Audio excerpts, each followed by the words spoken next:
Yet Shea Ed Vicente when she lay Tabula Sunday Nasha, Window Rock, Arizona. The Nan Schle Navajos, who I am.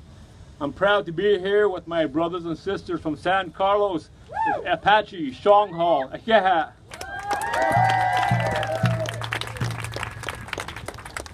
Dagote, she Nalan Pike Gonze, she San Carlos Gonliu. Hello, my name is Nalan Pike. I'm enrolled in the San Carlos Apache tribe, but I am Chiricahua Apache. I stand here to protect Oak Flat and to protect our people.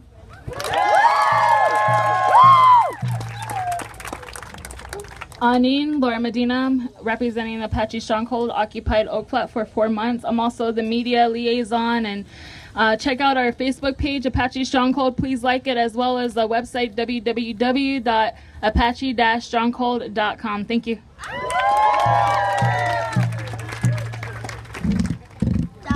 She Basava Pangonze, she Instanaya, she Badankahe, she St. Carlos going you.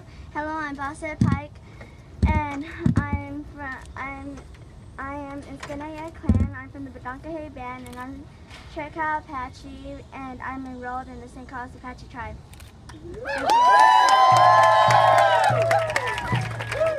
Dagote, she Vanessa Nosy Gonze, she Instanaya, she Badankahe band, she Chiricahua Apache. She's San Carlos Gonliu. Hello, I'm Vanessa Nosy. I'm from the Snag clan. I'm from the Badokai band. I'm a Chiricahua Apache. Here, Sean. Hello, my name is Carol Houses. I'm from the San Carlos Chiricahua Apache, supporting Oak Flat.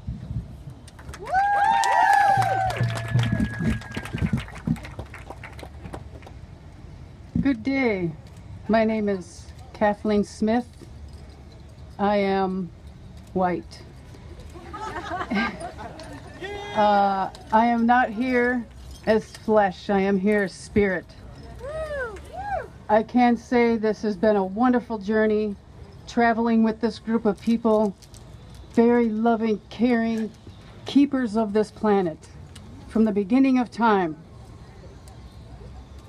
respect the indigenous people. They are the keepers of this land.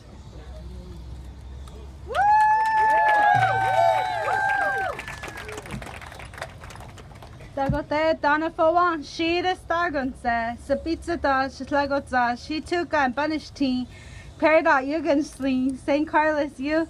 Hello, my name is Edith Starr. I'm St. Carlos Apache tribe. I am Whitewater clan, that's my clan, and I'm here to support Oak Flats. We stand together, united, save Oak Flats.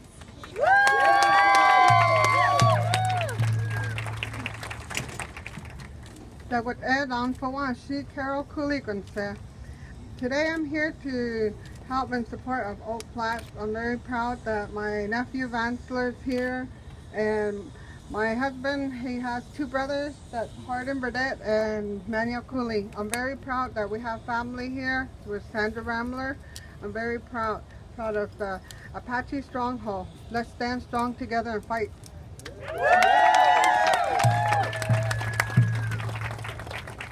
Hi, I'm Mary Gomez from Superior, Arizona, and we're 3 miles from Oak Flat.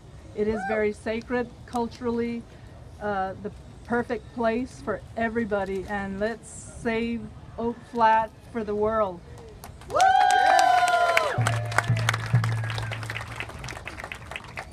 My name is Anna Jeffrey. I was born and raised in Superior. I've been standing with the Apaches on this fight for 10 years because it's a very spiritual place, and I felt it. It grew inside me as I grew up, and we're gonna win.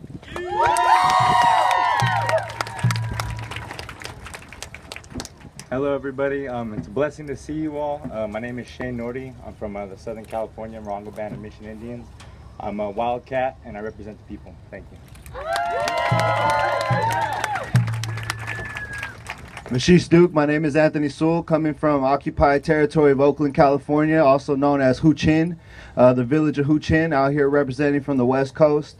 You know, I want to give thanks to the people out here. And one thing that's very important about this struggle is it affects everybody. Intimate domain affects everybody. Off the coast of California, they got 200 million gallons of water per day that they pump out per vessel of fracking. And so, but they tell us that we got a drought. And so these different things that relate to everything. And going back to Oak Flat, this is a struggle that's for everybody. And so I give thanks coming from the West Coast.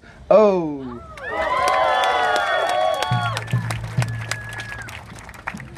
Yate Charles Alaris, She'e Tatnezeni, She'e Nakadane, She'e Nazihe, She'e Nakadane. Like I said, my name is Charles Alaris. I'm here supporting our relatives from the Apache Stronghold, representing for the Navajo Nation.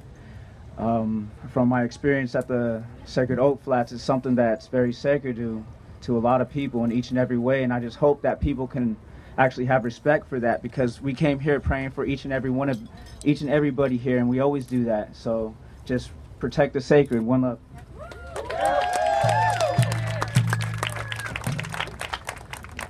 I'm Rudy, the big red dog from Denver, Colorado, Aslan, with the Apache Stronghold, and very proud to be with all of the folks here from San Carlos and all of our nations. It's important that we preserve all of our sacred sites, and we're here to be proud to be with every one of you in Washington, D.C. Oh,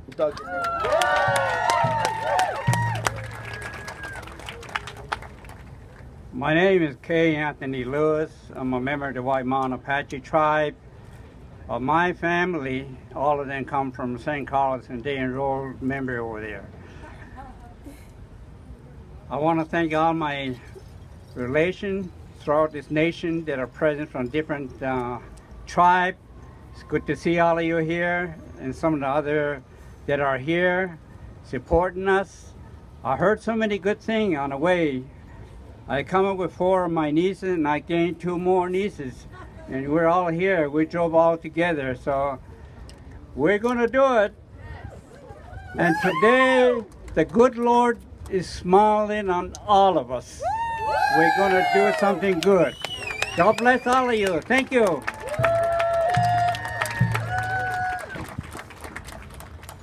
Well, good morning.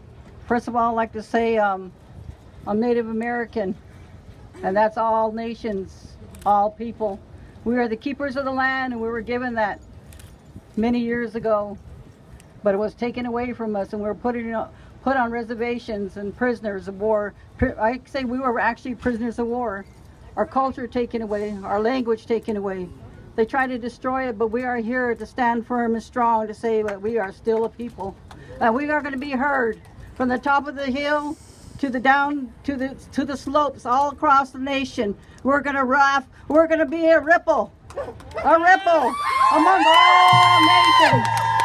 So I'm here as St. Carlos Apache and part of the Nanette tribe. My mom was Apache from Sibiku, Arizona. My dad is from Clagato, Arizona. But I'm glad to be here, and I feel the love. It says in God's word, he goes, what's going to conquer all? It's going to be love. We love our country. We love our people. We love our nation. Thank you.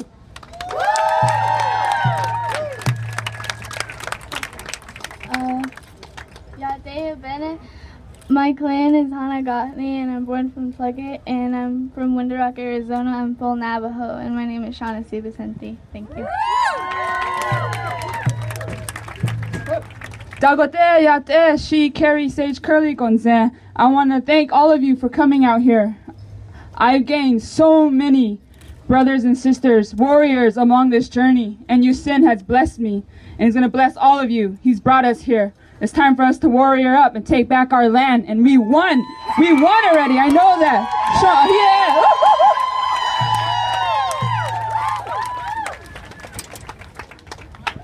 I want to thank everybody for making the journey out here. My name is Duke Romero, Pickeries, Pueblo. Hi everybody, my name is Joseph Garcia. I'm an enrolled member of the San Carlos Apache tribe, and I'm also Fort Peck and Standing Rock Sioux. I'm very proud to be here and supporting my people of San Carlos Apache all the way. Oak Flat! Hello, my name is Sammy Hinton. Thank you for being here this morning with all the trouble in the world. That I'd like to tell the U.S. government that Apache still exists in southeast Arizona to this day. And I'm here to represent the young ones, that to teach them that who they are.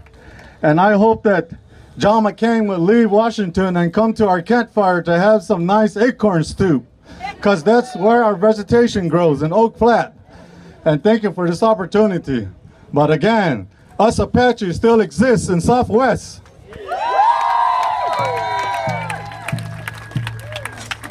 Hello, y'all. My name is Andy Cooper, Scapegoat. I'm out here representing Phoenix, Arizona. I'm so proud to be standing with Apache brothers. Thank you for having me. And let's do this. Thank you.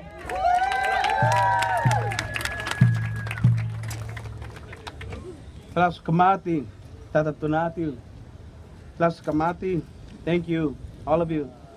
My name is Chipil, representing the Mexica Nation, the Huicholes. And I just want to say that in the short period of time that I've gotten to know a lot of the different family from different nations here has been amazing. It has been inspiring and moving. And I have learned that Creator doesn't put us through anything that we can't handle, that we can't go through. So thank you, all of you. And I love you. And aho.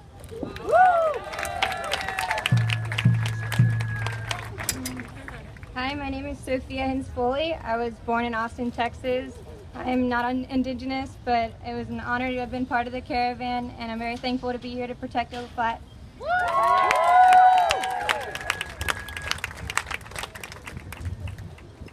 Hi, my name is Frank Cabillo. I am from San Diego, California. I'm here today to support the Apache Stronghold, and I linked up with them in Chicago, Illinois, and I'm very honored to be part of the caravan.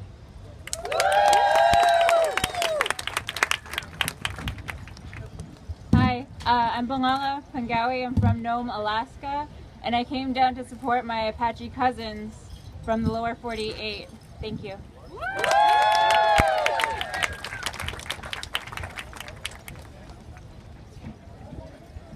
Yate Ben, everybody, good morning.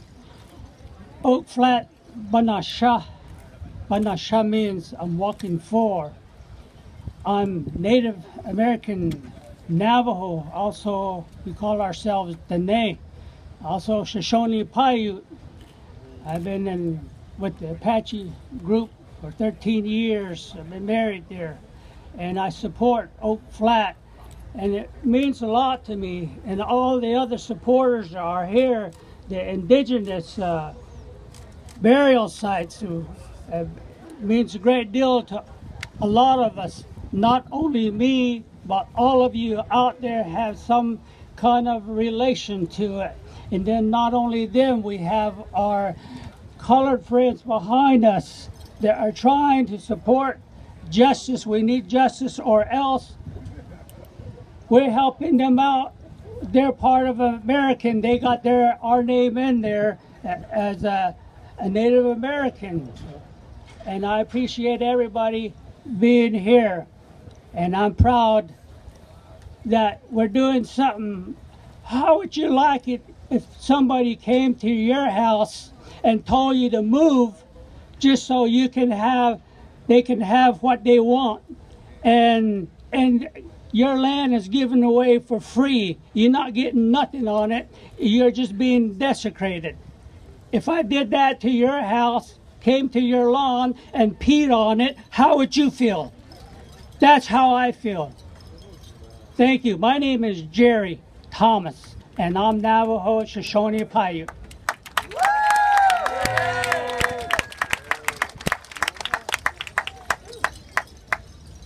Tauta, she Sandra Rambler and say, Tagotel and Sha, Tuka and Shli, Narutos and Bunenshti.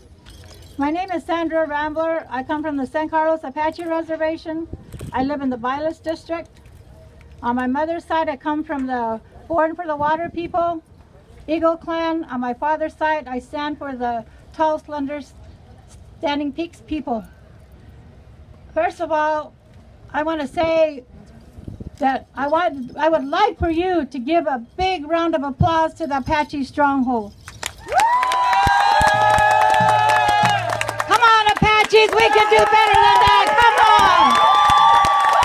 Come on, Stronghold, come on.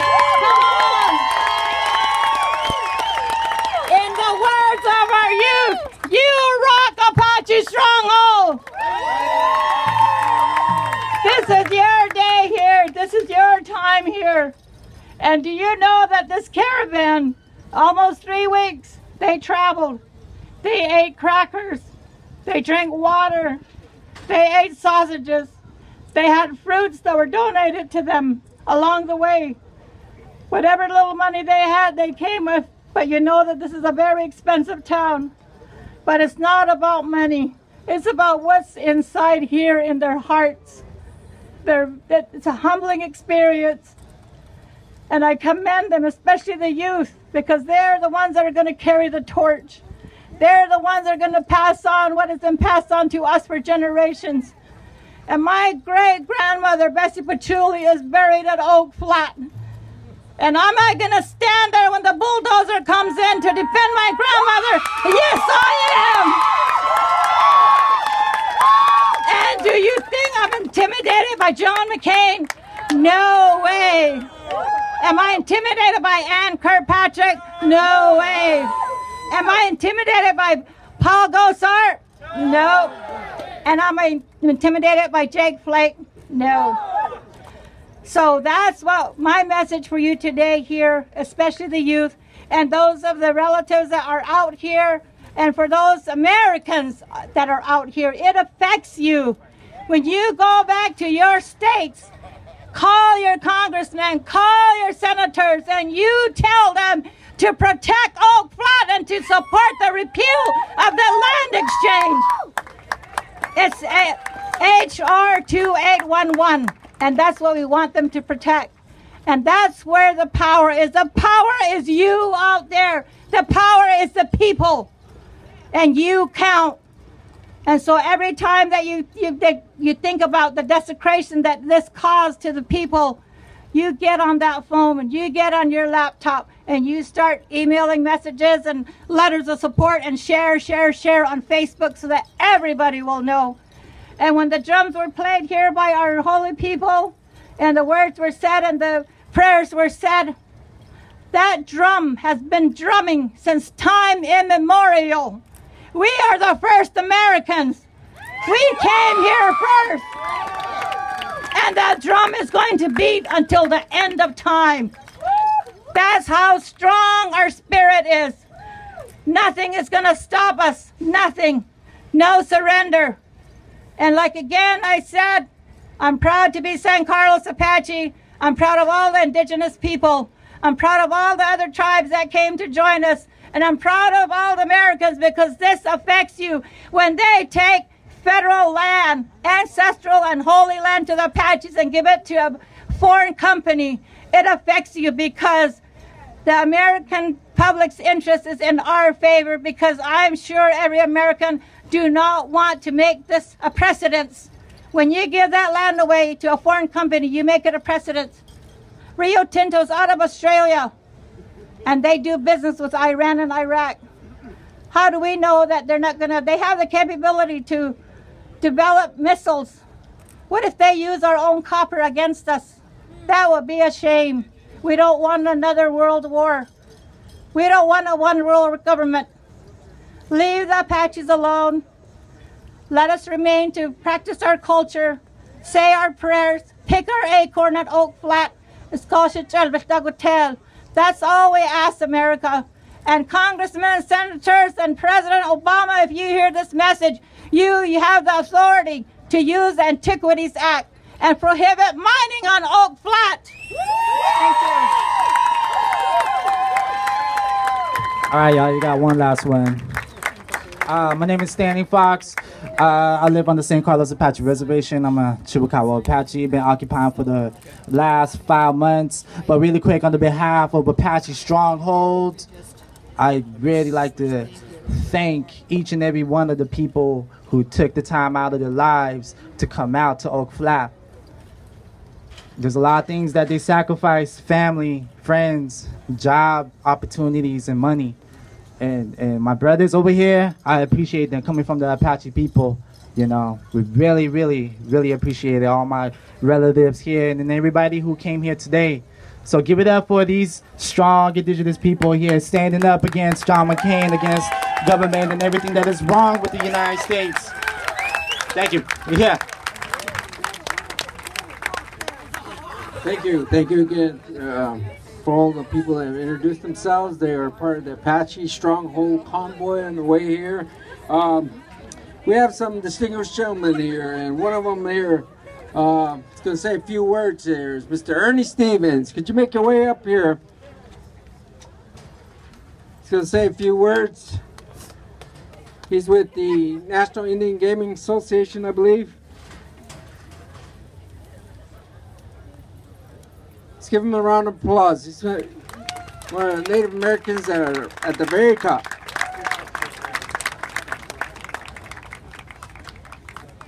Good afternoon, everybody. Welcome to Washington, D.C. This is the weather that we have all the time here in the summer. We have a lot of tribal leaders that are all over this city working on various issues. None of them more important than the issue here regarding Oak Flat. We're here to stand with you. This is my team. These are the ones working the Hill here in Washington, D.C.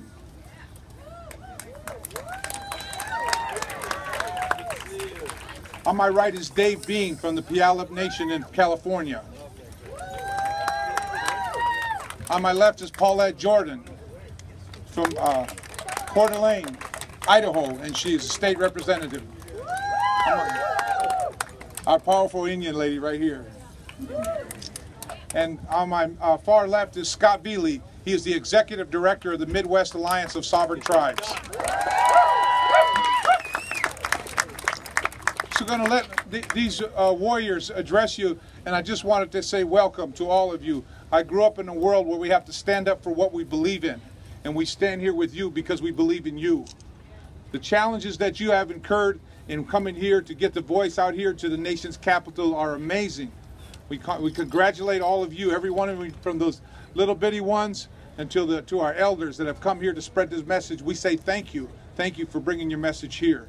So at this time, I want to call on Dave Bean, the councilman, and the member of the National Indian Gaming Association Executive Board. Mr. Dave Bean. Hill. Good afternoon.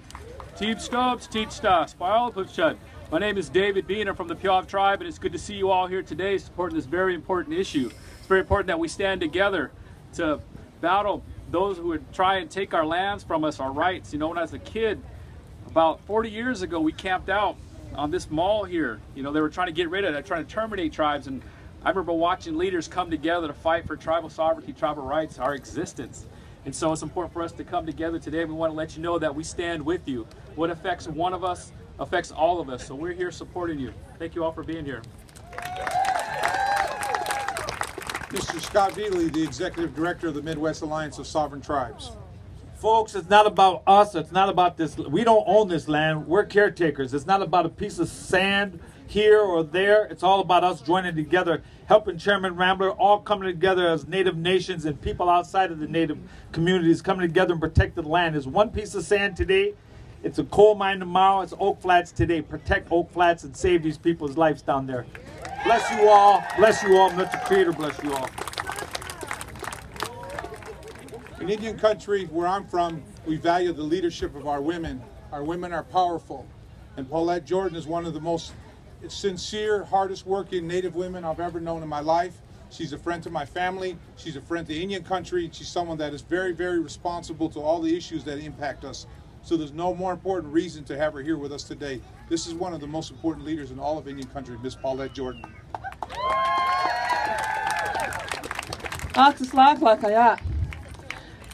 Relatives, friends, I come here to speak to you from my heart. Seeing everyone here really brings great discomfort for me. Only because we're here once again to fight for our lands and our right to have access to our own land, our sacred land. I've seen many of our folks here who come from powerful leaders of our history. I descend from Chief Joseph, Chief Moses, and Chief Kamaikan, my grandfathers who all fought in the Northwest for the same rights of the land and the privileges that we have today. And so I bring this message to them, from them to all of you. And it is such an honor and a privilege to stand here amongst all of you, and I thank you for being here, standing together as brothers and sisters. But I tell you that this fight never ends. And it is why we're here.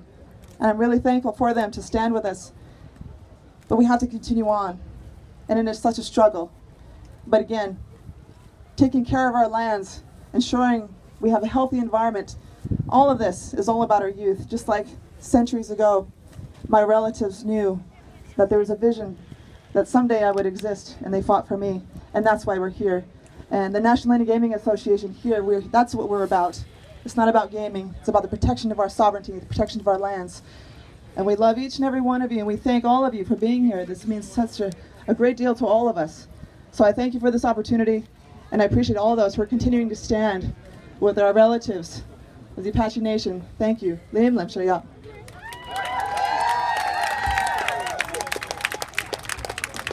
So I'm a member of a couple of generations that have advocated in Washington, D.C. And we've advocated for many things, land rights and labor issues and so many things. Sovereignty is so important on behalf of all of Indian country.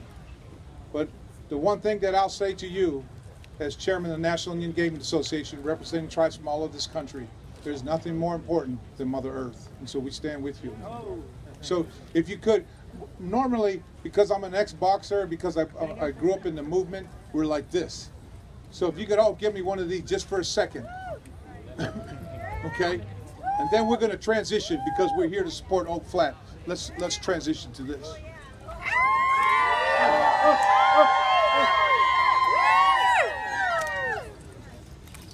We stand with you. We're going to go back up on the hill and get our work done. We'll come back down wherever you need us. We stand with you.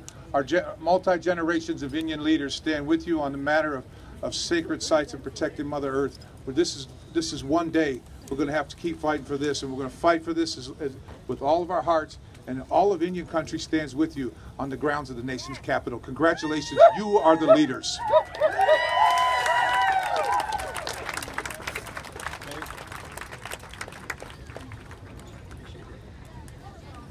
Round of applause for Ernie Stevens and his entourage here. Great message. We're all in the same fight. You know, he's a great leader. There are many more speakers here, and we're going to have, I got a few bosses back there that are occupying themselves there right now.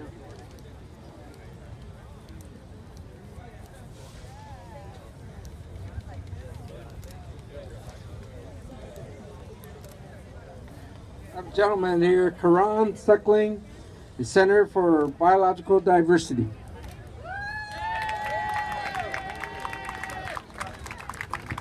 Thank you. My name is Karan Suckling. I'm with the Center for Biological Diversity, an environmental group in Arizona that's been working with the San Carlos tribe for a number of years. And this is not the first sacred site that has come under attack on public lands that we've had to work to help the San Carlos Apache.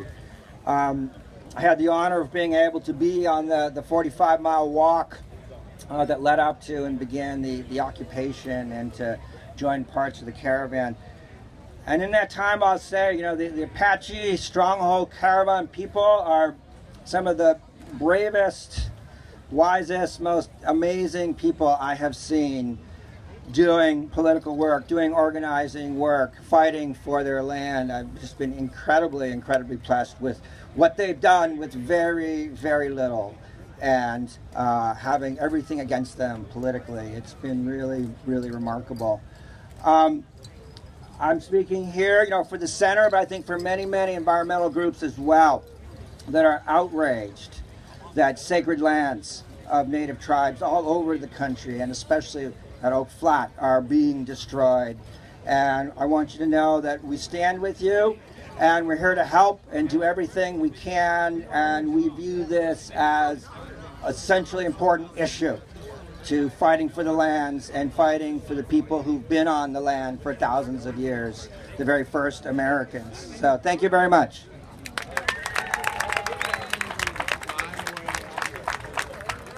Next, we have Ethan Manuel, who's the Director of Lands and Protection Program for the Sierra Club.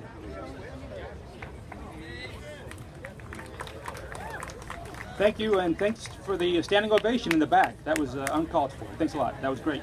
Well, my name is Ethan Manuel. I'm with the Sierra Club. I think most folks know Sierra Club is the largest and oldest environmental group in the United States, and we've been working on protecting Oak Flat and stopping resolution copper for years and years. And we're very proud and humbled to be here today with so many great activists from the San Carlos Apache and other Native Americans here in the United States, with great environmental champions like Raul Grijalva, who hopefully will fix this bill and return this land back to the American public and to the San Carlos Apache where it belongs. Mr. Grijalva and the champions of this effort are really kind of Congress at its best, but I think it's inarguable to say that last year this bill that was snuck into a non-germane defense bill was Congress at its worst. We should not be privatizing public lands in our national forests that belong to all Americans. We should not be privatizing lands like these that are the second most popular tourist destination in Arizona, second to the Grand Canyon. But more importantly, we thought as a nation we have gotten better and smarter in how we deal with our Native Americans. They're the first Americans. They're great. They've proven to be great stewards of our public lands, and we thought we were better than privatizing land that's holy, that's sacred to Native Americans. And so it's sad that anti-environmental senators and anti-environmental members of Congress didn't recognize the commitment we need to make to our Native American brothers and sisters and protect this public land for the San Carlos Apaches for years to come. So again, we're very proud to be here, very humbled to be here, and I encourage you to continue to come to Washington, because the only thing that works is persistent activism. And that kind of persistence is what it's going to take to right this great wrong. And the Sierra Club is here to stand with you guys. So thanks for coming to D.C. Come back, come often, and we're going to win this fight eventually to return this sacred land back to the American people and to the San Carlos Apache. Thank you for your time. Thanks for your energy. Keep coming back. Thanks. Thank you very much. Right now, we're going to have the San Carlos Apache Tribal Council members that are in the city here address and thank the people.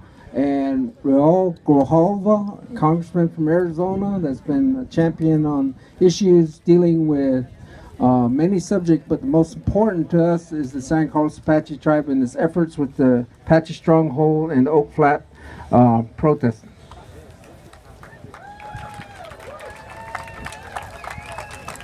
Well, I want to thank all of you for being here, and thank the caravan, the Apache Nation that was organized and has been very strong, committed, and to saving Oak Flat and pushing for this repeal.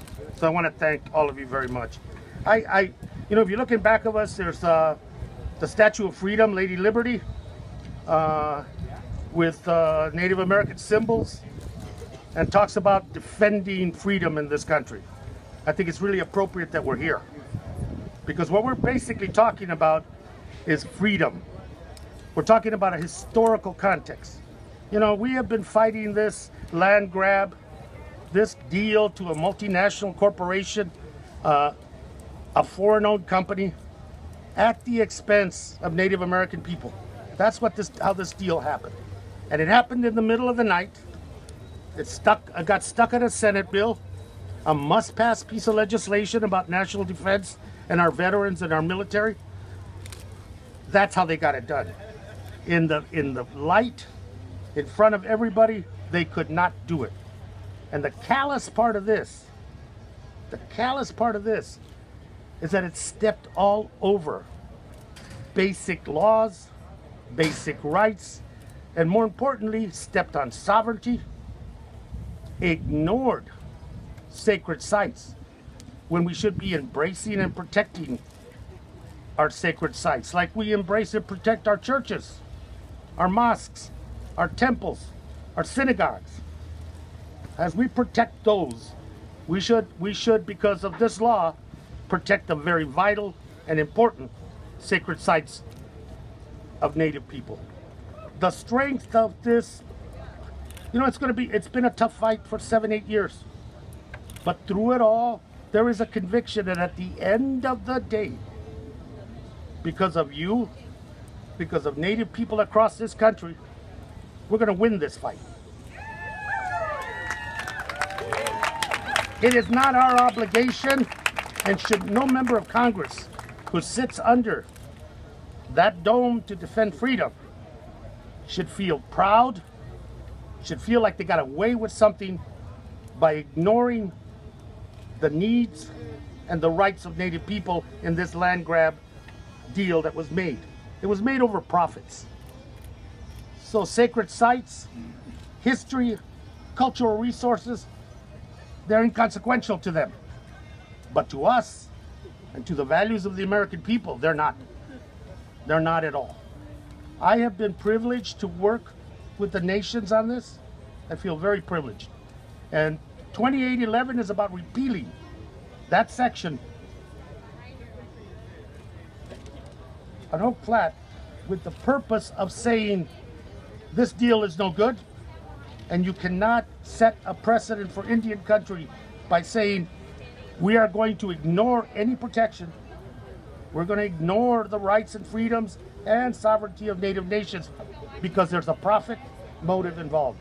We cannot. This is why this fight is important to the people that hold Oak Flats sacred, but it's important to every person in this country. So we're going to go on with this fight. About 40 members have already signed on to support this legislation. And as we push this more and more into the light, more and more people are going to come to the realization, what a bad deal, what a horrible thing to do, and more importantly, those are not our values as a country, those are not our principles as a country, and this deal has to get undone. The last thing I want to say a little bit about, I was talking to some young people the other day, some Native kids at a conference, and they said to me, are we going to win this thing? I said, absolutely. Absolutely. Because there's something very powerful, very spiritual, and very strong on this issue. It's hard to describe. It's hard to put down and say, this is what it means. It's a spirit attached to this. We, and the spiritual strength that the caravan showed coming here, and the spiritual strength that they've shown while they're here, that's what's going to win. And the spirit of this issue and what it represents to Native peoples and what it represents to our country is just too powerful. So maybe the foreign company has millions and billions of dollars. We have a spirit. Thank you very much for being here. Thank you.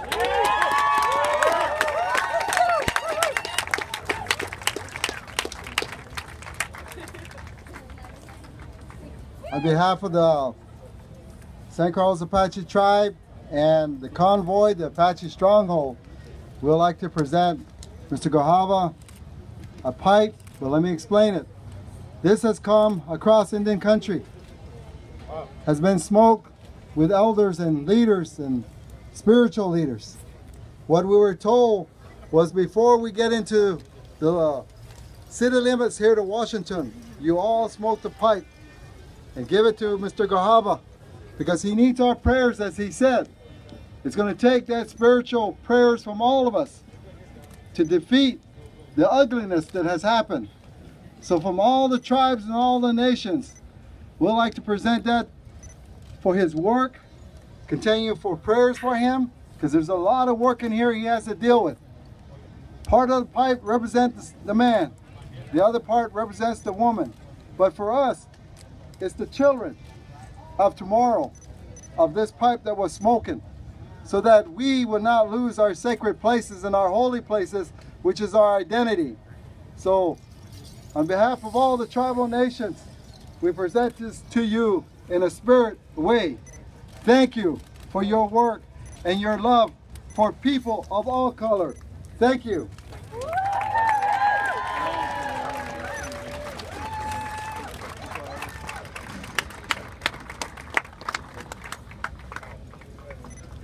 Thank you. That was the Tribal Councilman Winsler Nosey, Mitch Hoffman, Tribal Council Member, and Jonathan Kitchian, Tribal Council Member.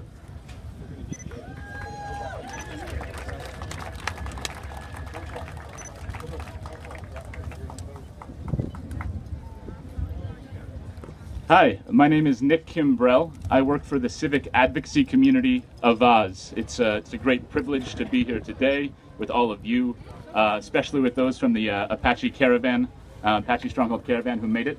I'm here right now to deliver a petition to Representative Grijalva. I work for Avaz, and Avaz means voice in a number of languages. And I am honored to be here as a representative of more than 800,000 Avaz members across the world who have signed on in solidarity with all of you to save Oak Flat. People who believe, these are people who believe that this sacred site should be protected, not plundered by foreign mining companies. And they understand that today we're united here in hope, because Congress can repeal this terrible midnight rider, and we can save Oak Flat, and in doing so, we can set a precedent that native lands and native culture are not for sale. So on behalf of 800,000 people across the world, Congressman Grijalva. Thank you. Thank you very much.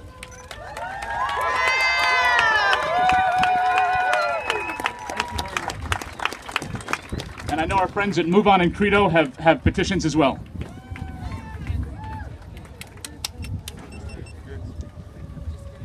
Yat A.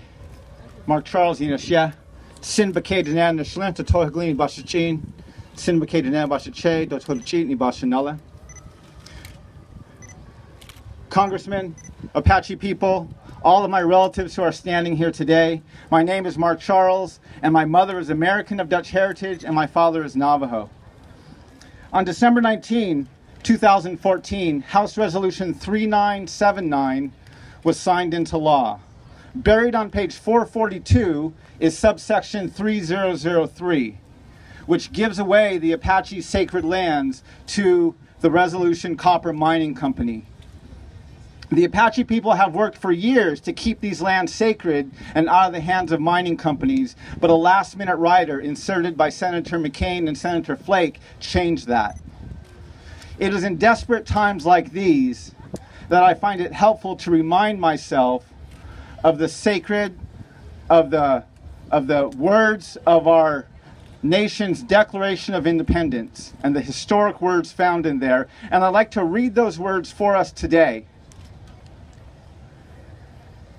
He has excited insurrections amongst us and has endeavored to bring on the inhabitants of our frontiers the merciless Indian savages. Yes, I'm reading the correct declaration, and no, I'm not misquoting.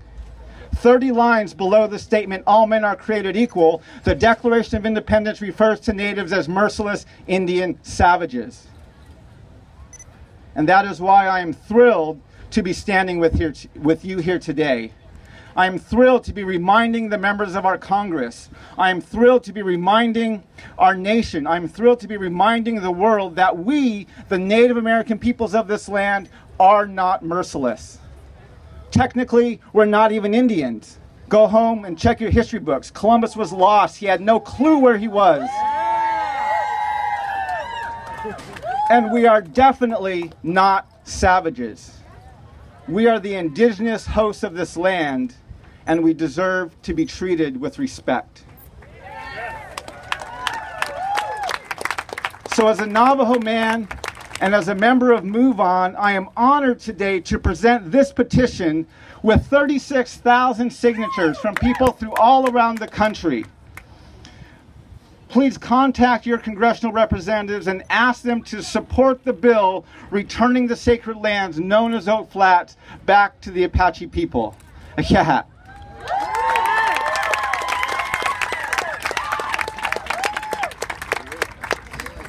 And in addition to the Avaz petition with over 800,000 people and the Move On petition with 40,000 people, Credo also has a petition of over 140,000 people. So that's almost 1 million people across this country and across the world united to save Oak Flat.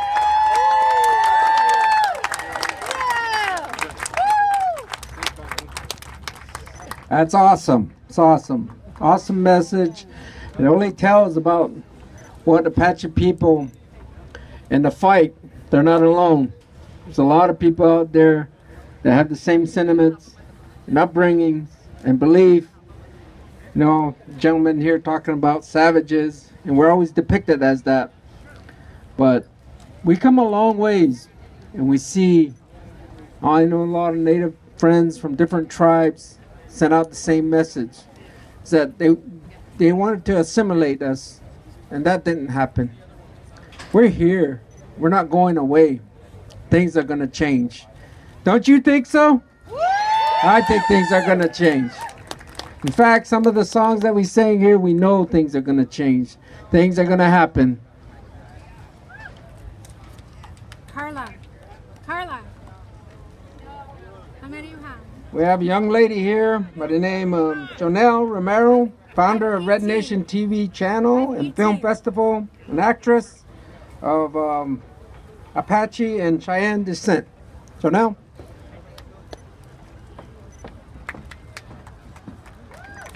Hello, relatives. I stand here on the shoulders of my ancestors, of my great-great-great-great-grandmas and grandpas. I'm here today to support Oak Flat. I'm Apache and Cheyenne, and I strongly believe that we're all gathered here together, united in one, to get this repeal done. Who has the power?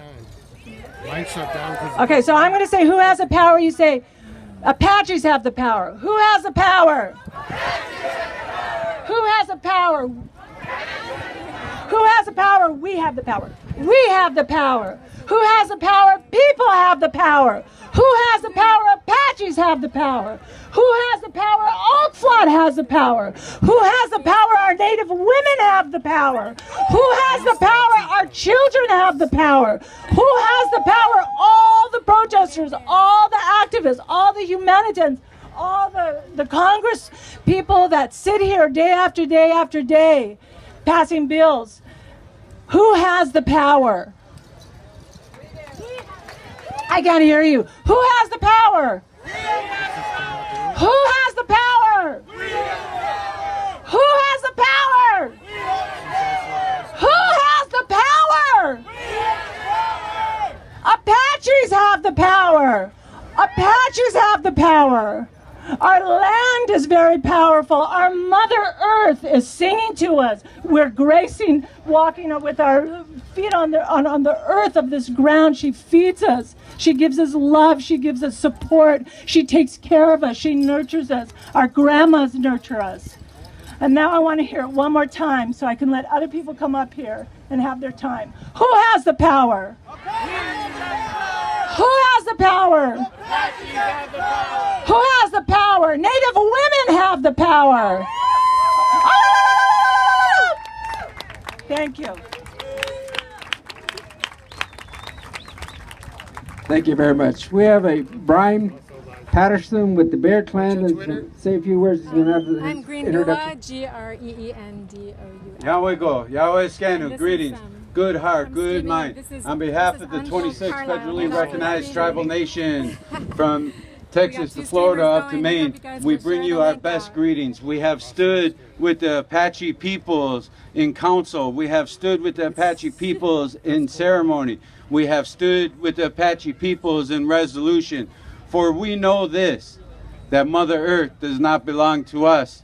We are the caretakers for the generations to come forward. Those faces still coming forward. Our sacred duty, our sacred responsibility. Together, and only together in our defining unity will we be able to caretake Mother Earth. Our prophecy of our Indian people becoming the teachers once again is resonating right here, right now, in this moment. Together, in our unity, we can make a difference. Our strength of arrows in a bundle for Mother Earth belongs to our future generations. We are not done. We are not done. Do not tire. We have more to do. I see the beautiful children here. That's who we're working for. They're children's children.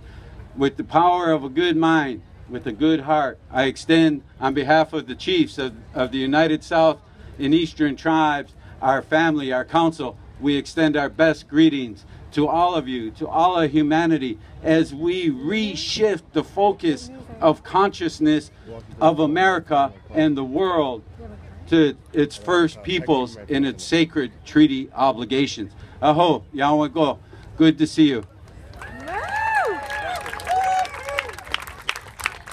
Thank you for the powerful message. We have gentlemen here, Kadir Muhammad from the Nation of Islam.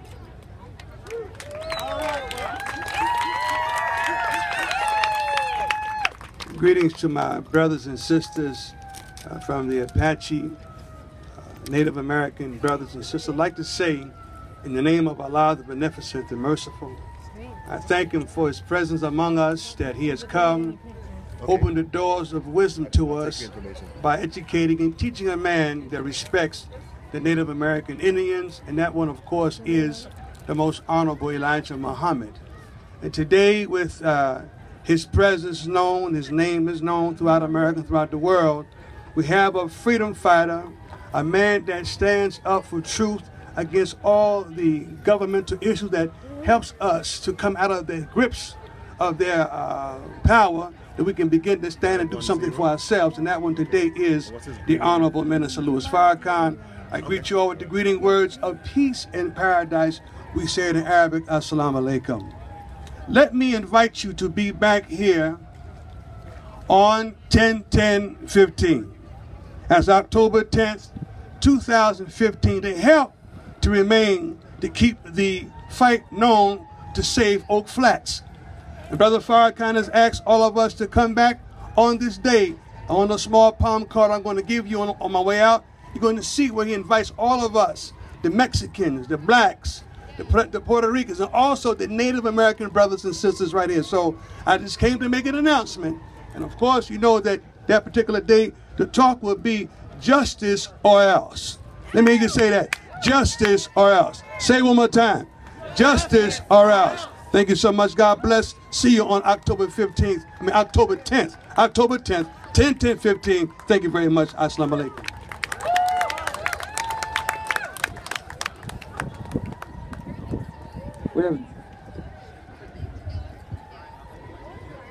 We have a young lady here that's been on this convoy and basically the heart of this convoy. Nyland Park, tribal member.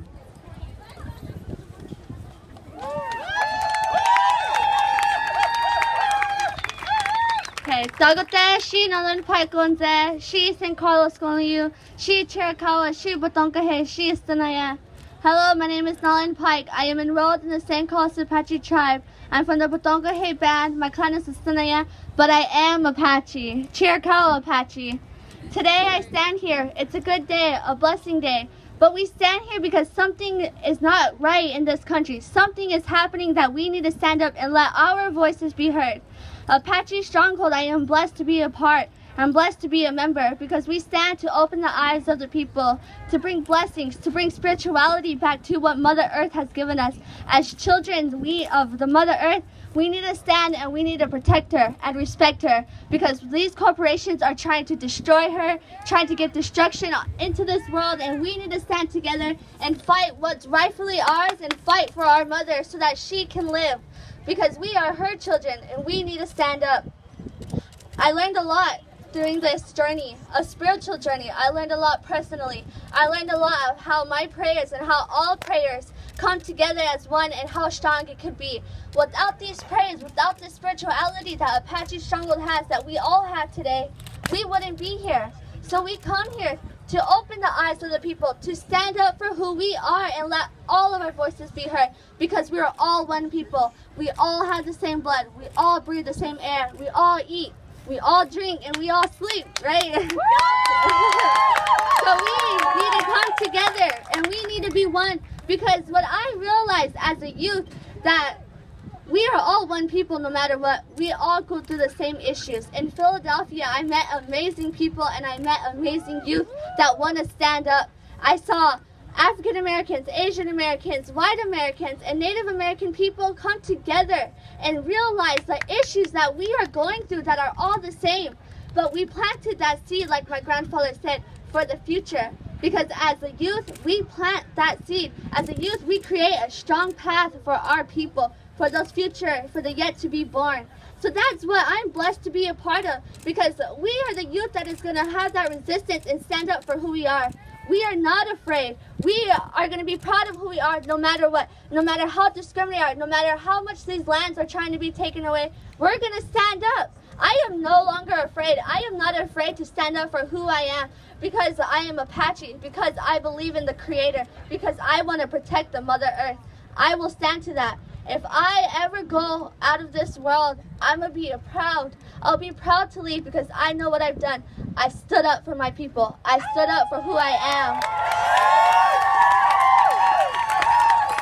am. Today, all of our voices are going to be heard. Today, we're not going to let this try to destroy us.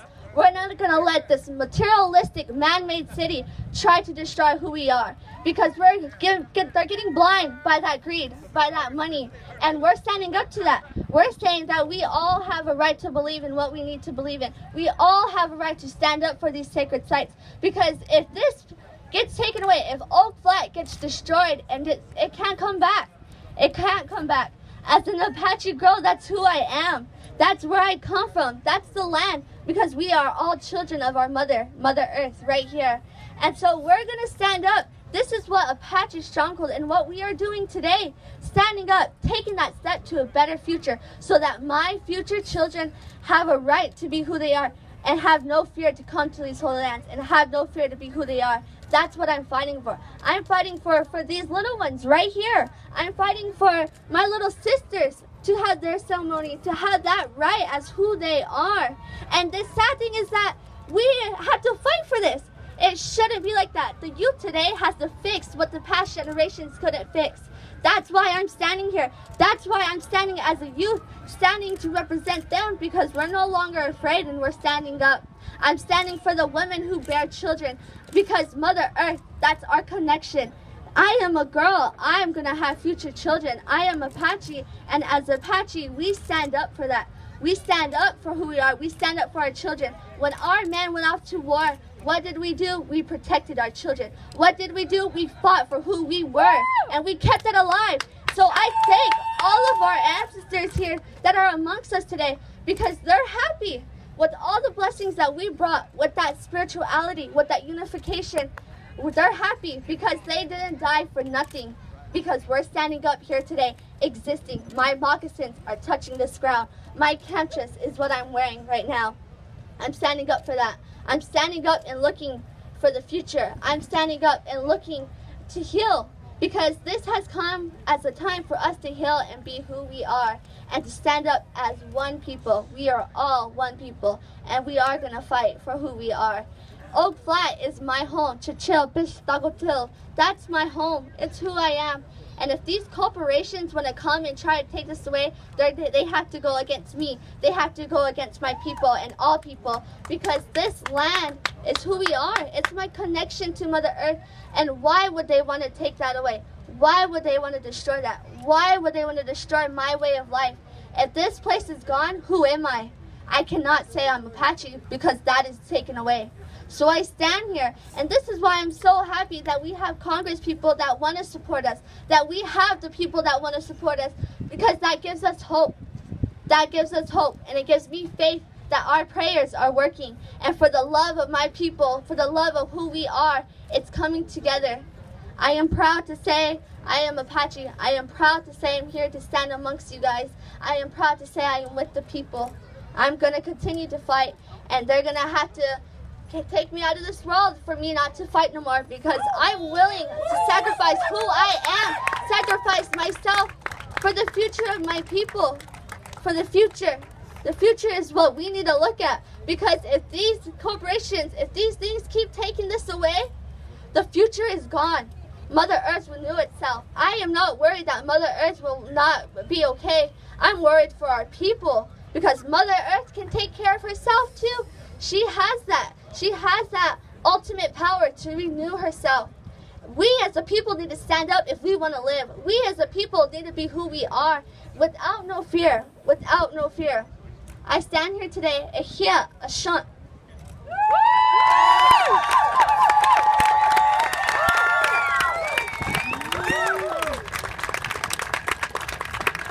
Awesome, awesome statement from the Apache youth. What do y'all think about that? If she can understand, why can't Congress understand? But we do have in our midst powerful people that support us in that seat as well. We have a powerful person from the state of Minnesota, Congresswoman Betty McCollum. Would you come up here?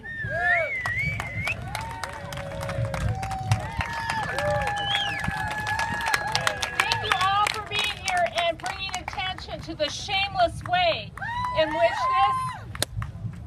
this, perk, this favor got into a national bill that protects our national security, that the Resolute Copper Mining got something tucked into a bill that was so onerous that on the House side here of this Capitol, numerous times when they tried to bring a bill to allow the desecration of sacred sites, Tom Cole, my Republican partner in the Native American Caucus, we had the votes to stop it, so they couldn't pass it, so they had to put it in the bill. So I'm glad you're here, because I still feel that the will of the people is heard all across this land, all colors, all nations, all religions. We all respect our sacred sites, and it should be very, very clear that if we are going to stand with our brothers and sisters, we need to make sure that their sacred sites are protected.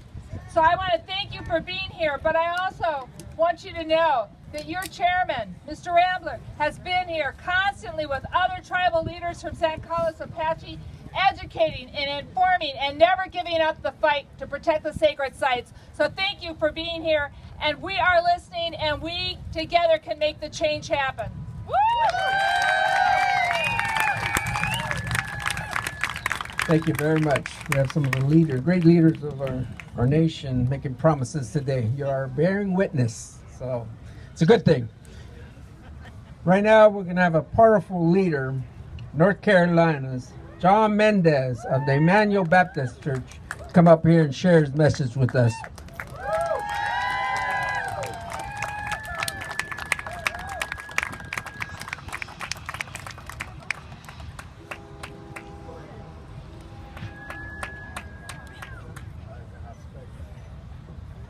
Thank you so much to Brother Winslow, my brother, and to the Tribal Council, and to the wonderful Apache people, and to all Native people throughout this nation, all indigenous people. Let's show some love this afternoon for each other.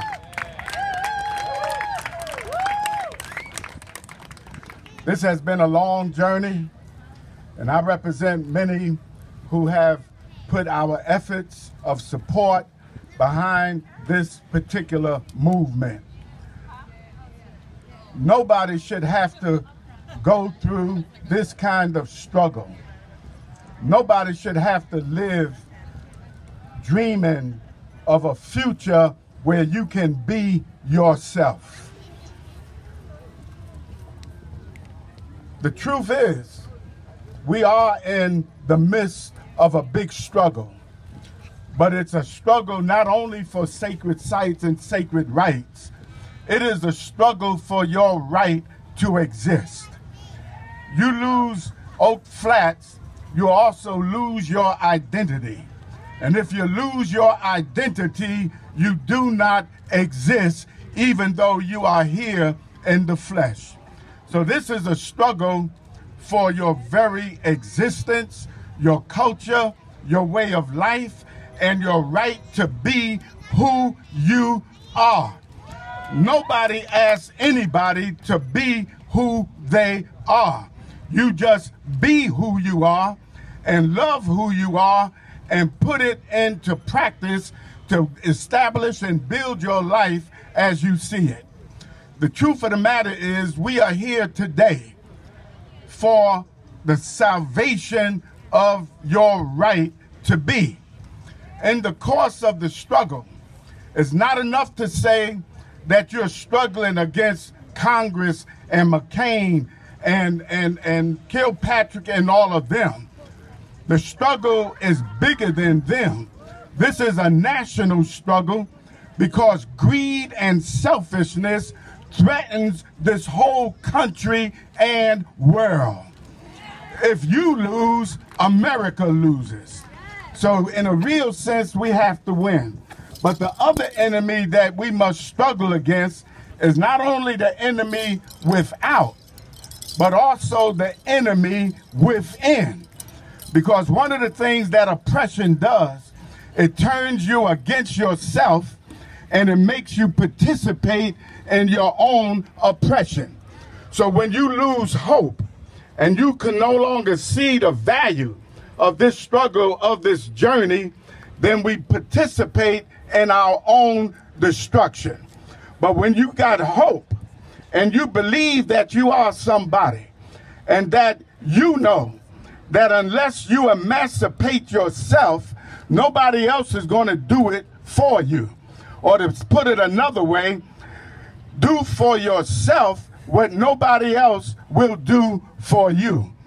So we have been blessed to build alliances, to build partnerships under the leadership of a great leader such as Winslow Nosey, our chairman, Rambler, and many others. The leadership of the tribal council has set a spark in this country that cannot put out. Or to put it another way, we are on fire and can't nobody put that fire out. And we're going to continue, as I told some of the Congress people yesterday, that we're not going anywhere. We're going to continue to struggle and stay on the battlefield until we achieve victory. And in unity, there is victory. But also, we're not going to settle for a phony, false peace. No peace, no justice, no peace. We got to have justice in order for there to be peace. If you don't have justice, there can be no peace. And we will not be satisfied until you are treated like every other American in this country. Right now, churches are being burned in the South. There is a big outrage about churches being burned in the South. Well, sacred sites across this country that belong to Native people are being destroyed, but where is the outrage? Where is the outrage? So it is imperative that we raise an outrage at sacred sites and sacred rights being destroyed. We're here today because we believe in this struggle. Your struggle is our struggle. Your fight is our fight. But more importantly, your pain is our pain. And I listened to Sandra and Noel talk yesterday comparing their bodies to the body of the earth. And if bodies are raped, right now the body of the earth is being raped. And the only people I believe that can bring this to consciousness, make us all aware of the raping of Mother Earth, are Native indigenous people. Everybody else is concerned about technology and all these little nice little gadgets and whatnot. But Native people are attached to the earth. And you must make this nation aware of the importance of the earth. And if we let the earth die, we die. So this is all of our struggle. We in this together. And I'm glad to be here with you today. There's a story I tell, and many of you have heard it, and I'm just going to tell it again here, because it says something about who we are and what you are not.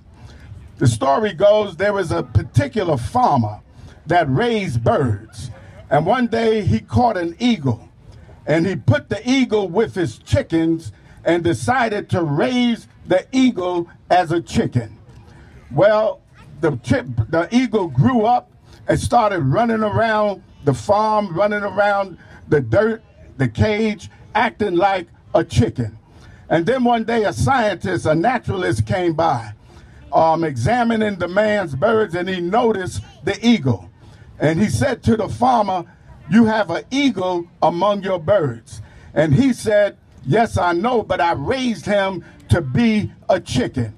The scientist said, "No, he's not a chicken, he is an eagle." He said, "No, I raised him to be a chicken."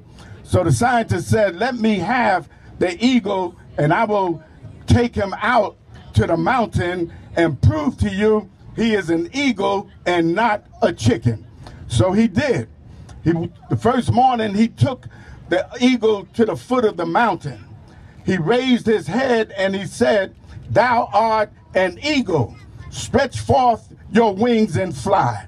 And of course, the eagle jumped out of his arms and started running around again like a chicken.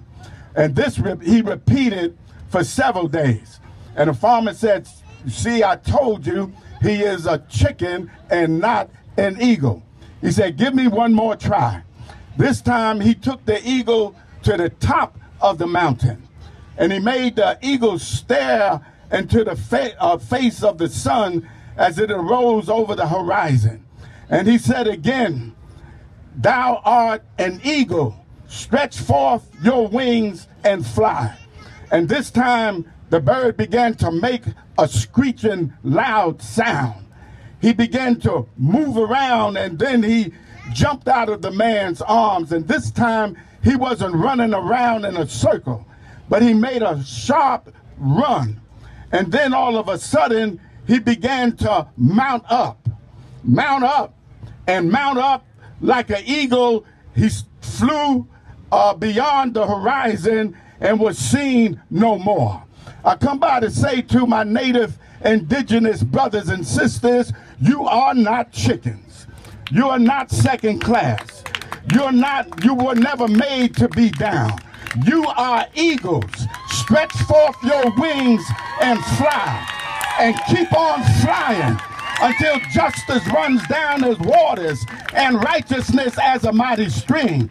Keep on flying until every valley is exalted, every mountain and hill of oppression is made low, and the rough places are made smooth, and the crooked places are made straight.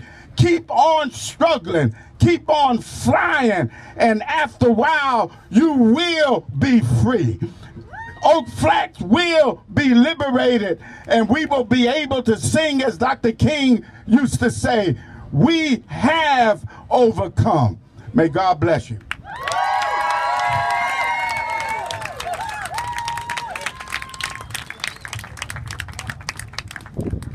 Beautiful message. Now we have Congressman Jared Polis from the Denver, Colorado.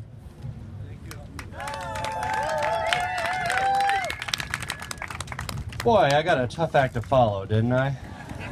I don't know much about chickens or eagles, but I know that it's wrong to use block cave mining on 2,400 acres of sacred Native American land. I know that much.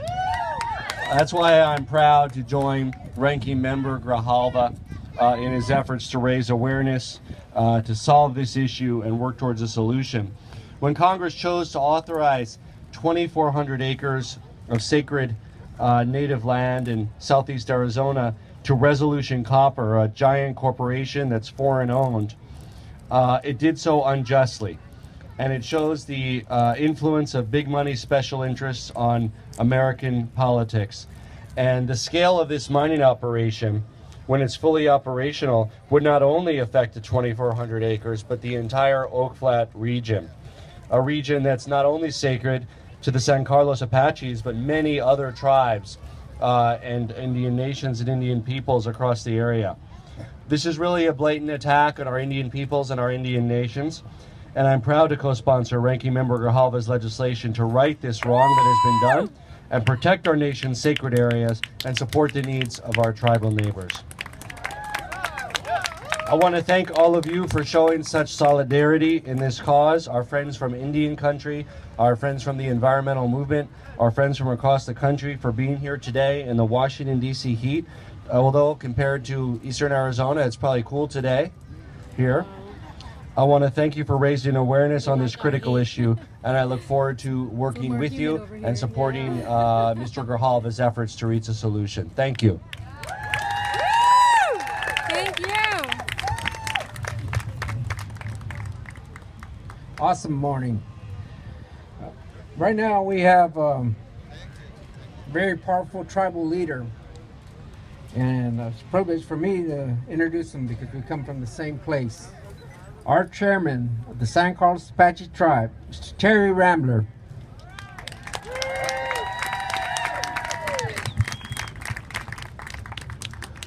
Let me hear everybody. Save Oak Flat. Save Oak Flat. Save Oak Flat. Save Oak Flat. All right, that's why we're here today, to save Oak Flat, aren't we? Yeah. Little bit of history. Before the United States was created, Apaches and other tribes, these were our lands. And when the United States was formed, we know that all the different people came here because they were fleeing one thing, a major thing. They were fleeing religious persecution. They were wanting to get away from religious persecution. Freedom of religion, that's what they wanted. And so when the United States was formed, the Constitution was created, it guaranteed everybody freedom of religion. It didn't say Apache religion is down here and all the Western religions are up here. It didn't say that. Everybody is created equal and everybody's faith should be respected equally. And then when you think about that, what happened? Back in December, at 11 p.m. one night, United States Congress decided to make public a bill called the Southeastern Arizona Land Exchange Act. It was 11 p.m. at one night that they presented that to the public. And then the next morning, they attached that small bill to the National Defense Authorization Act, a bill that's 1,600 pages, and it just got swallowed up. And the next morning, they passed that bill. And what's that bill going to do? That bill is going to affect sacred sites at Oak Flat. That bill is going to transfer the ownership of an area that's sacred to Apaches and other tribes to a mining company, Resolution Copper. Now tell me, where is the respect for Apache religion and other tribal religions? It should be equal across the board. Don't you agree? We are all created equally in the eyes of our Creator God. And we should treat each other equally, being the children of our Creator God. We should not create laws that discriminate against each other, because we're only hurting the children of our Creator God. That's all we're doing. So this land exchange bill, it's going to go down a mile deep, and they're going to excavate, make a giant hole equivalent to $1,400 Cowboy stadiums. Can you imagine that? And when they excavate all that mineral, there's no plan to put any support beams over there or even to refill it. So they're going to leave a giant hole, and they're going to be blasting upwards, and they're going to get as close as they can to the surface. Resolution Copper's own mining plan of operation says that that land will subside 2 miles in diameter, 1,500 feet deep. Can you imagine that? And when that happens, it's not going to take no prisoners. what we consider sacred, whether it be a stream, whether it be a mountain or a hill, whether it be the holy water, whatever it may be, it's all going to get swallowed up by that giant hole that's going to be contaminated. And that's going to contaminate everything. And do you think something that has been perfected by our Creator God, that we as human beings can rebuild it? No, I don't think so. So it's going to affect those sacred areas. And to the Apaches and others, our religion is tied to the land. It has always been that way. The land, the dirt, the rocks, the trees, the birds, everything. They all have special places in our connection to our Creator God. We conduct ceremonies there. We have been conducting ceremonies there since time immemorial. Emery oak tree resides in that area. That's what oak flat in Apache means. Emery oak. Do you know that the first acorn, it takes 100 years to produce its first acorn. And that is our main source of diet as Apaches. There are medicinal plants in there that help us heal. There are areas in there that our people go to pray. It's their connection to our Creator God. Our connection is through the land. That's why we fight so hard for our land, because that's our connection to our Creator God. Now, do you think Congress would go to a religious place, a structure, whether it be the Mormon temple or any place else, and start digging underneath it? Or start making plans for it to subside 2 miles in diameter? They would never do that because of their re-election chances. But yet here, Apache religion, a Native American religion, Indian religion, there's no respect for that. So we need your help. We really do. Carry this message forth. Make people aware of the issue. Help us. Help us repeal this bad, awful legislation. Remind Congress that when they make a determination that they can't take it upon themselves to say, we're going to decide this in the best interest of the public. We're going to decide this in the best interest of Apaches, Arizonans, and Americans. They have to include us in their decision-making process. We elected them for that. They need to come back and communicate with us. They just can't pass a bad bill and say, here, go along with it. There is no input from anybody whatsoever, whether it be tribes, whether it be the local community. What they're doing amongst our people is they're sending people amongst us. They're hiring. Resolution Copper is hiring our own tribal members to work against us, to work against each other. They're saying that they're going to create 1,429 direct mining jobs in the state of Arizona. Well, we took their economic impact analysis apart, and here's what we discovered. Resolution Copper's economic impact analysis says that for 64 years, copper prices are going to be high. There's going to be no fluctuation up or down. But I tell you, if you're in Arizona, go through the town of Miami and Superior, and you'll see that copper prices didn't stay high for 64 straight years. Never has and never will. So what they're saying is they're fooling us. They're showing this to our young people, saying jobs, jobs, jobs. But when we took it apart, we look at the copper triangle, and we're a part of that. Only 342 direct jobs will be created in that copper triangle. Our hospital, we just opened a new hospital.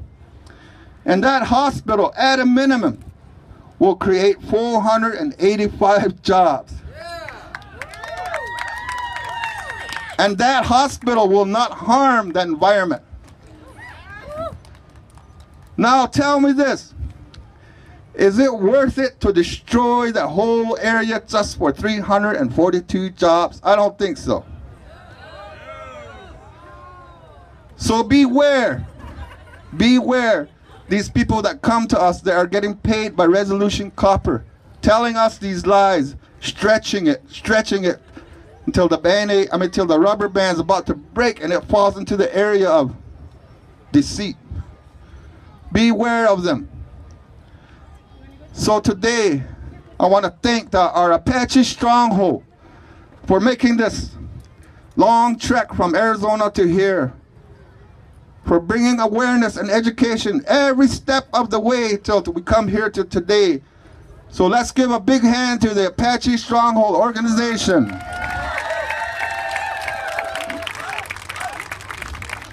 We are not alone. National Congress of American Indians, over 560 tribes support you guys, support us. The affiliated tribes of Northwest Indians support us. United Southern and Eastern Tribes support us. The Great Plains Tribal Chairmen's Association support us. The Pueblo Council of Governors support us. Midwest Alliance of Sovereign Tribes. There's just so many other organizations that support us. We are not alone. This coalition, this awareness is building. It keeps building every day. So let's keep together. Let's stay united. And let's show the world out there that in the United States of America, freedom of religion still lives. Thank you, everybody.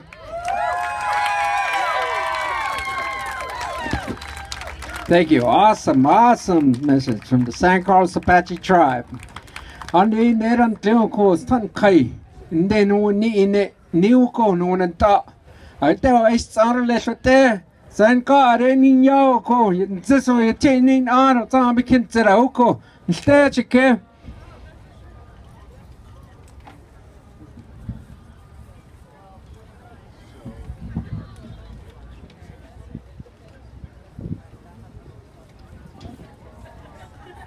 Our next speaker is Hannah McMahon with the New Baptist Covenant.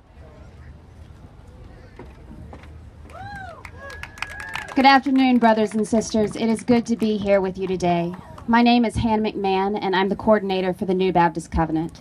The New Baptist Covenant is an organization begun by President Jimmy Carter to unite Baptists in the fight for justice. So we are proud to stand here with you today in your fight for justice and to recognize your sacred right to your lands and religious freedom. Baptists were begun on principles of religious freedom, so this fight is near and dear to our heart. We're happy to stand here with you today and look forward to the journey towards justice for all and standing together. Thank you.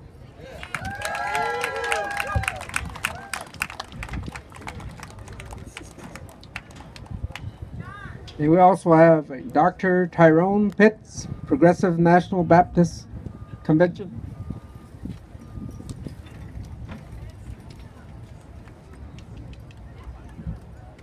Good afternoon. I greet you on behalf of the Progressive National Baptist Convention and its president, Dr. James C. Perkins, and the members of a convention who provided the denominational home for Dr. Martin Luther King, Jr. In 2013, the Progressive National Baptist Convention awarded its highest award to Wenzel Norsey for his courage and for his efforts in dealing with this issue. This is the highest award that the Progressive National Baptist Convention offers. It also passed a resolution calling on all of our churches to engage in the struggle for justice for indigenous people, and particularly the Apache Nation. As we stand today on these sacred and hollow grounds, because you have made them so, we stand at the base of the Statue of Freedom on top of the Capitol. That statue represents the struggles of indigenous people throughout the ages. And it is a testimony to the fact that you're here now, that this hallowed ground will never be the same. And we salute you for your efforts and your movement skills in dealing with this issue. I also want to say to you that we as a convention now are mobilizing our constituents, working with people across the nation to begin to try to build bridges that will make your movement a part of a national movement that will not be forgotten. Dr. Martin Luther King Jr. once said that we are inextricably interrelated. What happens to one of us also affects all of us. And so, my brothers and sisters, people who are a part of the First Nation, we are inextricably related. And what we do here and what you do here will affect not only this nation, but affect indigenous people across the globe. I salute you, and I pledge that we will continue to support this cause.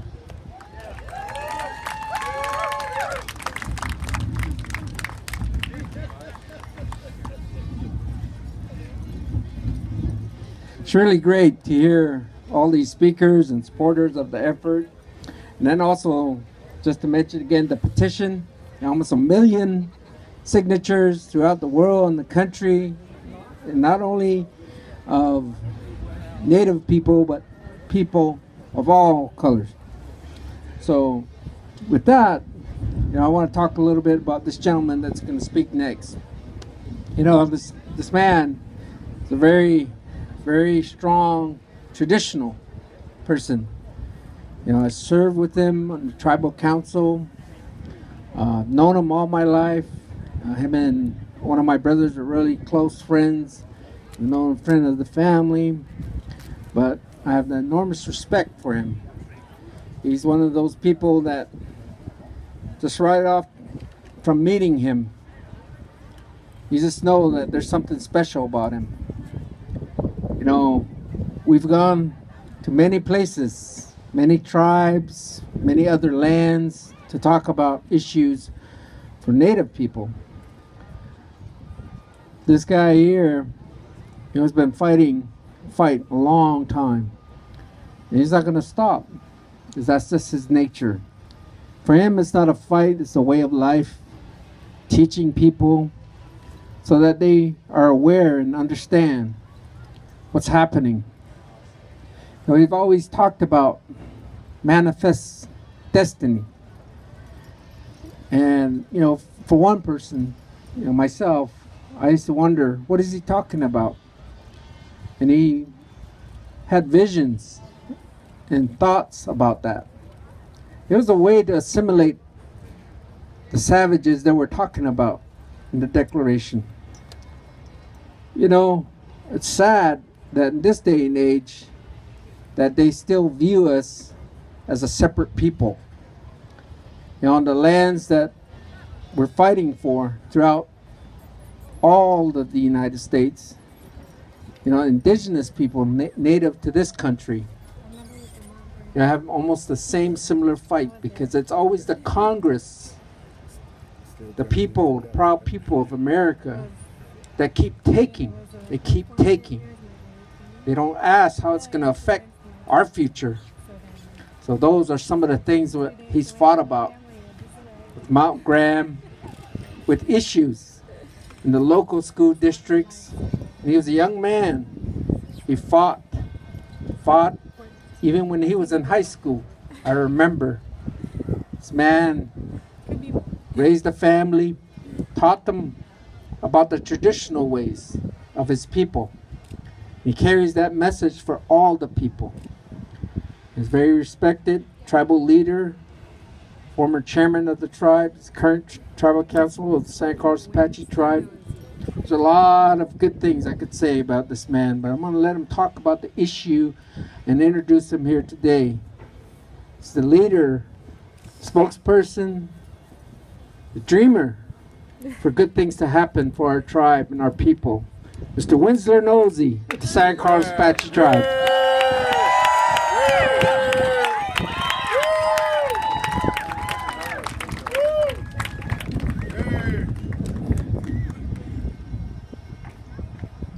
Today, there's so many people to thank. From those who are not standing with us today for a lot of reasons. Especially those people before us, our ancestors. Everybody's ancestors.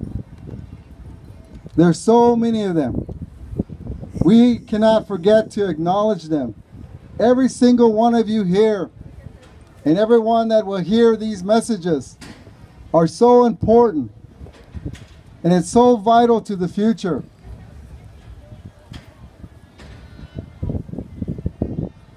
Being on this road is not easy. I admire a lot of you, or all of you, for what you've done in your capacity to do the same thing. And as I tell the people of San Carlos, it's not about me, it's about all of us. And the only way that you know that you're on that right road is when you're being criticized and when you're being spit on, and even your own people denying the truth. So you begin to wonder why. Why? I'm really fortunate to be raised by my mother, who was raised by her grandmother from the 1800s. Today I really believe I live her life, not mine, her life. And I'm just hoping that my children will live mine and do as good as what my mother has done for me and for all of us. Those are values, those are the foundation of what makes us who we are. I told myself today what would be the most important message that I could bring here, because the focal point was to come here and address everything that you heard before me. And they did well in addressing those issues of how this land was stolen and how our religion will be destroyed if this continues, and how America has lost its credibility because of what John McCain did, and because our representatives in Arizona that did not stand up. They affected us and you now and the rest of the world.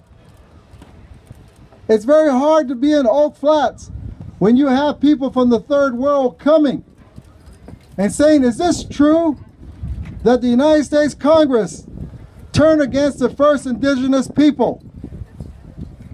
And we have to say, yes, it is true, and show them the documents. So what it does to this third world, it brings more fear to them, because their belief was that the United States will protect them from people like Rio Tinto and others. It's sad to see these people going back to their countries, knowing that America turned on their first people. So let's speak the truth. What McCain did, Gosar, and Kirkpatrick, Flake.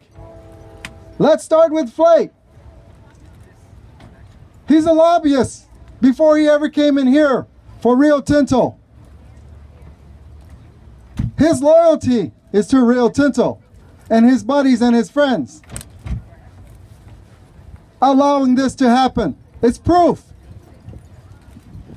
Let's go to Gosar.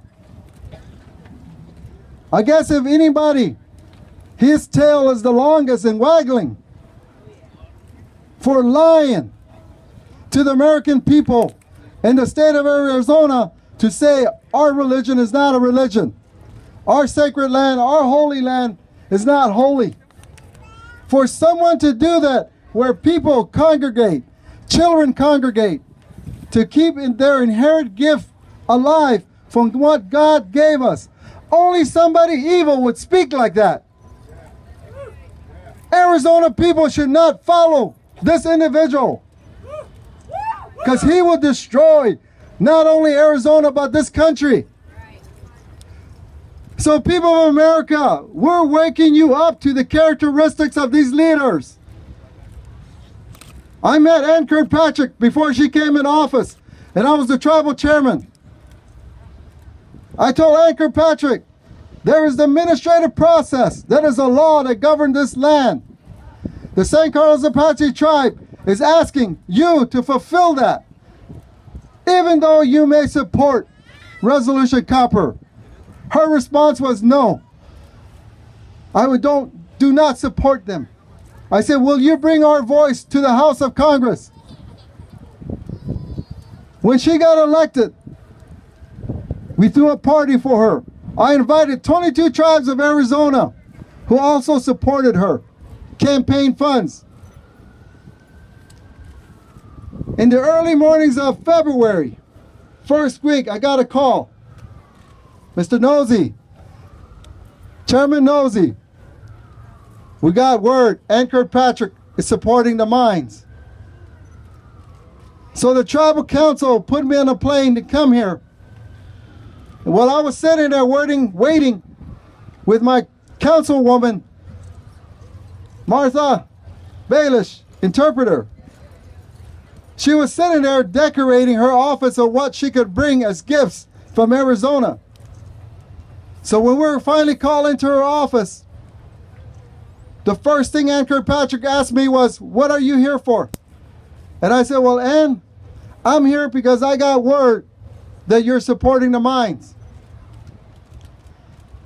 For 10 minutes, I heard a lecture from her. What she told me was, what is wrong with you? Why are you wanting to put your people in their camp dress? Those days are gone. But yet she walks around in the White Mountains wearing her camp dress and saying she speaks Apache. When here in this halls, she tells me, why am I trying to bring this back? She tells me there's no jobs on the reservation. Your people are pissing in their bed. Don't you care? You should let the mines help. That's what she said. When I returned my speech, I said, this is really sad, Ann, because evidently you don't know Arizona, and you don't know how to be a congressperson, and you definitely don't know how to be a leader, because those are the things you do not say. I said, if we were an African-American people, we would be calling for your resignation for what you just said. But because you killed 90% of our people, we only have a handful. And because of the assimilation that you place on this country, on our people, we have to reteach our people what you've done. But that is shame for you to say that. By then, our lobbyists broke up the conversation and told Ann, Chairman Nosey has a bill in Washington that will recognize Geronimo and all the leaders of this country as a part of history in America. So as we were escorted out, I heard her mumble. So when we got outside, I turned to my councilwoman and I was going to ask her, but I didn't, because I didn't want to hear it. But then my councilwoman touched me on the shoulder and said, Chairman, didn't you just hear what she said? I said, oh no, yeah, I guess I did. What she said was, and yeah, Geronimo and all those leaders killed our people too. This is what she said. And for Arizona people, she's running for Senate. This is the kind of leadership that is there in Arizona. John McCain. John McCain.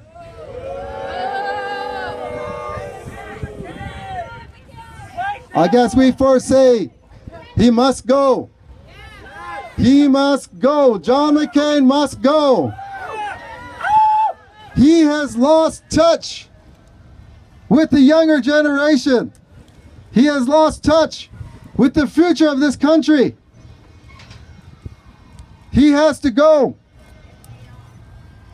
Because if you look at his track record of what he has done in the past couple years, it's bad. I don't have to tell you that. He has lost touch with the human race. He's lost touch of being that elder man that he's supposed to be for all people. When he can destroy these children, your children, and those yet to be born, an opportunity to live to the future. That is not a kind of leader we need. As it was explained to you here on this stage by everyone, how bad this bill is and how he still stands by it, regardless of these children praying on a sacred land. If he feels this way on us, he feels this way on everybody. So your religion, sacred sites, holy places mean nothing. Corporations like Resolution Copper means more to him. So it's very, very important. Because one of the things people say to me, how do we solve this issue? And I tell them, as people of this country, you have the power by your vote, by your voice. That's where it's at. We come across from a young man from California, all his hopes and dreams of a better tomorrow for his tribe. We come into Arizona, where I attended the ITCA meeting and telling them to pass the resolution, but them a little shaky. So I keep pushing, talking about fear. Don't let fear control your leadership. Then finally it comes out. Councilman Nosey, I want to apologize, but John McCain and others are making their round and threatening the tribes of Arizona about funding, threatening them about Indian gaming, threatening them about what it would be like for tomorrow for their children. So those of you from Arizona and those of you in other states, the reason why it hasn't blossomed the way it should have is because there is fear being put on leaders. When I was the tribal chairman, because of what I was doing, John McCain pulled the funding for HIV to San Carlos. He pulled the funding. So with tribal council support, with what little revenue we make, we took our funding and put it in HIV education. Everyone is scared because every leader up there and tribal leadership, our constituents, if not understanding, can take a different road. So it's easy for people like McCain to play with the tribes. But that day at ASU when we had our meeting, it was so awesome to see the tribal leadership stand up and say, what have they done for us anyway? They have taken this country and taken everything. So why are we scared? We should not be scared. So it was awesome to see the tribal leaders pass the resolution. We are even told to water down your resolution. Don't say the truth. You will hurt them. We've been hurt the worst. It's amazing when you see our own leadership in Arizona fight about the veteran hospital. Our Indian Health has been providing bad services since the time we were placed as prisoners of war in San Carlos. Everybody else can argue that issue, but will not argue ours. We're put underneath the carpet. Coming across this country, seeing tribal lands, tribal people not having water, not having economic development, sharing the same experience we share. Holy sites, sacred sites taken. Coming across this country, and not only in Indian country, on reservations, but non-Indian members telling us about fracking, telling us about subsiding that has occurred that's not getting in the media, telling us that they don't have a voice. Coming across this country, meeting African Americans, white Americans, Asian Americans, finding out that They were uprooted and brought here and not allowed to reroot here because of the system that we have to be confined to and feeling lost. But for us people here who is rooted here, their policy is to cut those roots from us so we can be like them. We can't. We are here to help everyone reroot themselves because we all live together. God only sees one people. But these people who involve themselves with corporations destroy that fabric of what religion is in this world. Coming here to Washington, District of Columbia, the runners, as we made way for the elders, 2 white elders, the white lady says to me, "What are you here for?"